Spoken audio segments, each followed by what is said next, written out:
కేసీఆర్ను కూడా గుర్తించి నాయకుడిని చేసింది ఎన్టీఆర్ అని సీఎం రేవంత్ రెడ్డి అన్నారు. అమీర్పేట మైత్రివనం చౌరస్తాలో ఎన్టీఆర్ కాంస్య విగ్రహాన్ని ఆవిష్కరించిన సీఎం రేవంత్ రెడ్డి కాంగ్రెస్ సీఎం ఎన్టీ రామారావు విగ్రహాన్ని ఆవిష్కరించడం ఏంటని కొందరు మాట్లాడుకుంటున్నారని, ఆయన పేరు పెట్టుకున్న వాళ్ళు కూడా ఆయన విగ్రహాన్ని పెట్టడాన్ని విమర్శిస్తున్నారని అన్నారు.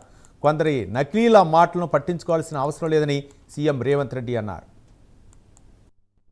ఈనాడు ఉపన్యాసాలు ఇస్తున్న బీఆర్ఎస్ నాయకుడు కల్వకుంట్ల చంద్రశేఖర్ రావుకి రాజకీయ భిక్ష పెట్టింది ఎవరు?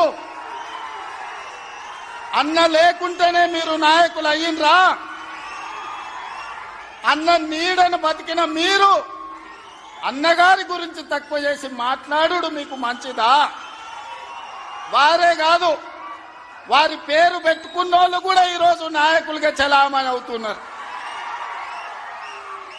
ఆయన ప్రోత్సాహం ఇచ్చి, ఆయన భుజము తట్టి, ఆయన అవకాశం ఇచ్చిన ఓ తుమ్మల, ఓ మండల, ఓ మండవ, ఓ జానా, ఓ మాధవరెడ్డి, ఓ దేవేందర్ గౌడ్, ఓ కడియం సియరి, ఓ మోత్కుపల్లి నరసింహులే కాదు, తెలంగాణలో నాయకత్వాన్ని వహిస్తున్న కల్వకుంట్ల చంద్రశేఖరరావును కూడా ఎన్టీ రామారావు గారికి గుర్తించే రాజకీయ అవకాశాలు కల్పించిన సంగతి ఎవరు మరవద్దు. ఇది చరిత్ర.